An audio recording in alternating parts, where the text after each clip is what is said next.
What if everything we thought we knew about when humans started recording information was wrong? Not by centuries, but by tens of thousands of years. For over a century, textbooks told us that writing emerged around 5,000 years ago in ancient Mesopotamia. Farmers tracking grain, merchants counting livestock. But in February 2026, a team of researchers shattered that timeline completely, and the evidence had been sitting in museum drawers for decades. Imagine holding a piece of mammoth ivory, no bigger than your thumb, carved by firelight 40,000 years ago, and on its surface, marks that tell a story we're only now beginning to decode. These weren't random scratches. They weren't idle doodling by bored hunters waiting out a storm. They were something far more extraordinary.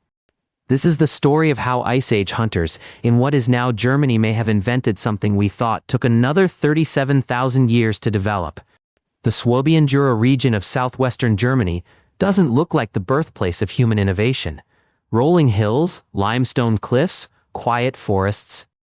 But 40,000 years ago, this was a different world entirely. Ice sheets stretched across northern Europe. Mammoths roamed the valleys. Cave lions stalked the forests. The people who lived here, members of what archaeologists call the Aurignacian culture, were among the first modern humans to reach Europe after migrating out of Africa. They weren't primitive. They made sophisticated stone tools. They crafted jewelry from shells and teeth. And they created some of the oldest representational art ever found. In 1963, archaeologists began excavating Geissenklösterle Cave, one of several sites in the region. What they found would eventually reshape our understanding of human cognition. Small figurines carved from mammoth ivory. Exquisite representations of animals and humans, most just 2 to 10 centimeters in size, yet rendered with remarkable detail. For decades, scholars focused on the artistry of these figurines, what they depicted. But they largely overlooked something else: the marks carved into their surfaces. Dots, lines, notches, crosses, V-shapes, stars. Archaeologists assumed these were decorative elements, artistic flourishes, maybe ritual markings with no specific meaning. Then came the 2026 study. Using computational analysis, researchers examined over 3,000 intentionally carved marks on 260 objects from the Aurignacian-period. They weren't looking for meaning. They were measuring complexity. How often did certain symbols appear? In what combinations? Were there patterns that suggested structure rather than randomness? The results stunned the archaeological community. These 40,000-year-old symbols showed information density comparable to proto-cuneiform, the earliest known writing system from ancient Sumer. That's a gap of 37,000 years. Think about that. These Ice Age hunters achieved something we thought required cities, agriculture, and bureaucracy.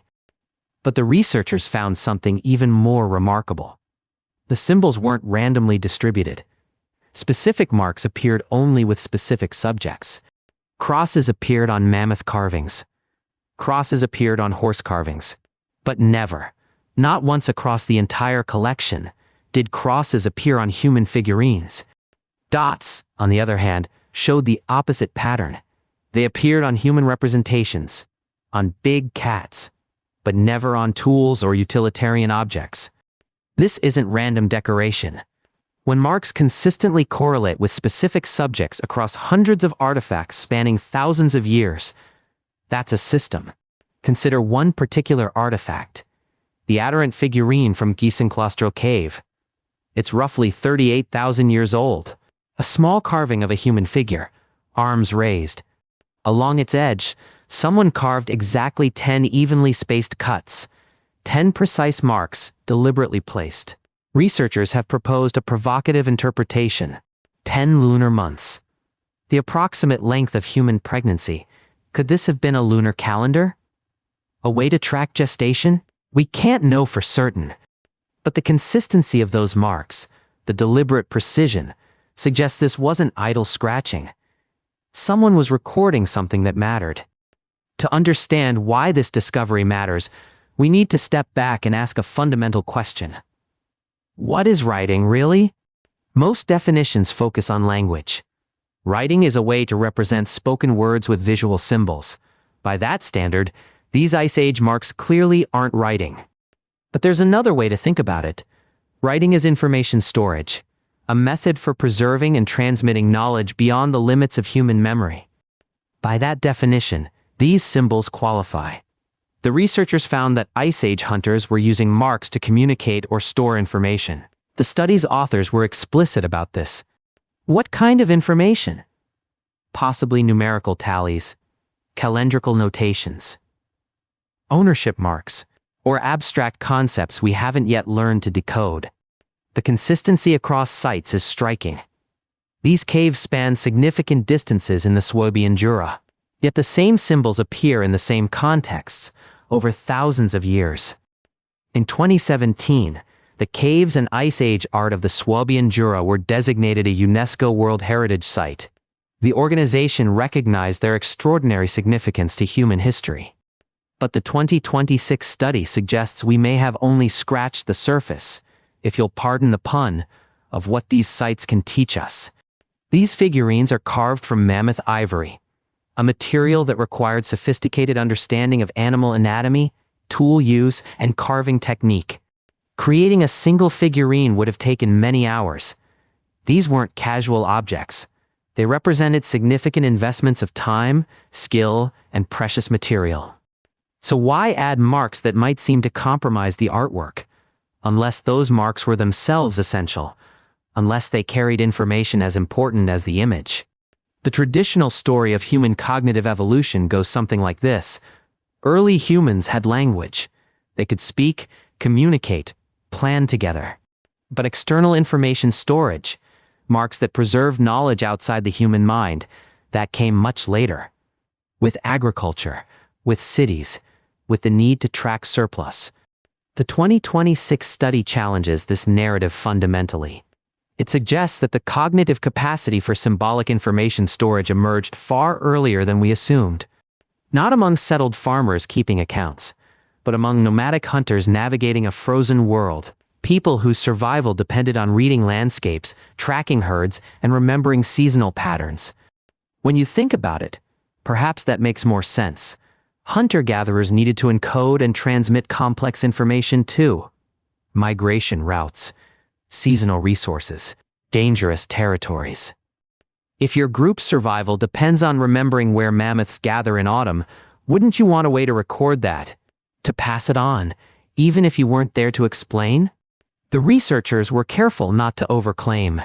They noted that without understanding what the symbols meant, we can't definitively prove they stored information in the way writing does. This is where the scientific debate gets interesting. Critics argue that complexity alone doesn't prove meaning. A random process can produce patterns that look structured. And there's a deeper philosophical question. Does information storage require that someone eventually read and understand the message? Or just that it was created with communicative intent? The study's defenders point to the subject-specific patterns. Random decoration wouldn't consistently avoid putting crosses on human figures while consistently applying them to mammoths. That selectivity implies rules, and rules imply shared understanding. A system that both the marker and intended audience would recognize. This isn't the first time researchers have noticed geometric symbols in Ice Age art. Genevieve von Petzinger, a paleoanthropologist, has spent years cataloging them. She identified 32 distinct geometric signs that appear repeatedly in caves across Europe, spanning tens of thousands of years. The same symbols, separated by continents and millennia. That repetition suggests cultural transmission. People teaching other people. Knowledge passed down through generations. A shared symbolic vocabulary that persisted for longer than recorded history. The 2026 study adds quantitative rigor to this intuition.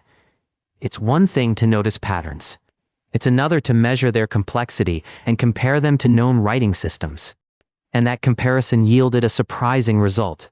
The information density of these Ice Age marks matched what we see in the earliest Mesopotamian writing, systems we know were used to record information. What might these ancient hunters have been recording? The researchers proposed several possibilities, each fascinating in its own right. Numerical tallies. Perhaps counts of successful hunts, days until a seasonal migration, the number of members in a group or family. Calendrical notations. Tracking lunar phases would have been essential for people whose lives followed seasonal rhythms. The moon marked time before sundials existed. Ownership marks. In a world of shared resources and traded goods, marking an object as belonging to a specific person or group would have practical value, or abstract concepts we can't yet decode. Ideas about the spiritual world. Relationships between species. Knowledge categories that don't map onto our modern thinking. This last possibility is perhaps the most humbling. These symbols may encode ways of understanding the world that we've lost access to entirely. 40,000 years is a long time. Languages have been born and died. Entire civilizations have risen and fallen. The people who made these marks are utterly beyond our direct reach. And yet, the marks remain. Carved into mammoth ivory that has survived ice ages and warming periods, floods and droughts, the rise of agriculture and the birth of cities. There's something profoundly moving about this. Someone sat by a fire 40,000 years ago and made marks they thought were worth making, and we're still looking at them. The impulse to record, to leave a trace that outlasts the moment, may be as fundamental to human nature as language itself. If this discovery intrigues you, there are ways to engage with it more deeply. The British Museum houses an Ice Age art gallery with some of the finest examples of Aurignacian craftsmanship. Can't make it to London? Many museums now offer virtual tours of their prehistoric collections. The artifacts may be small, but high-resolution photography reveals their remarkable detail. Search for Genevieve von Petzinger's TED Talk on geometric signs in cave art. She presents decades of research in an accessible, visually compelling format. For those near Germany, the Swabian Jura caves are accessible to visitors. Walking into Geissenklösterle or Hohl Fells connects you directly to this 40,000-year-old story. Consider how this discovery might change the way we teach human history. The cognitive leap to information storage may be far older and far more universal than textbooks suggest. Think about what information storage means in your own life. We tend to take writing for granted, but the impulse behind it, the need to preserve and share knowledge, connects us to our deepest ancestors. And perhaps most importantly, let this discovery remind you that human ingenuity isn't a recent invention.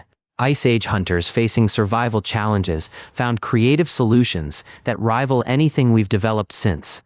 We started with a question. What if everything we knew about when humans started recording information was wrong? The evidence from the Swabian Jura suggests it might be.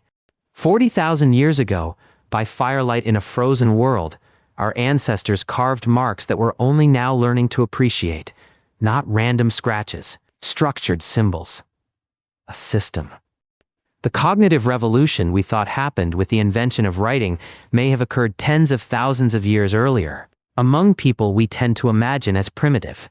They weren't primitive. They were us, facing different challenges with the same creative, curious, meaning-making minds we still carry today. Those marks on mammoth ivory are a message. We may never fully decode what they meant, but we can decode what they prove. That humans have always been storytellers, always been record keepers, always been reaching across time to speak to those who come after.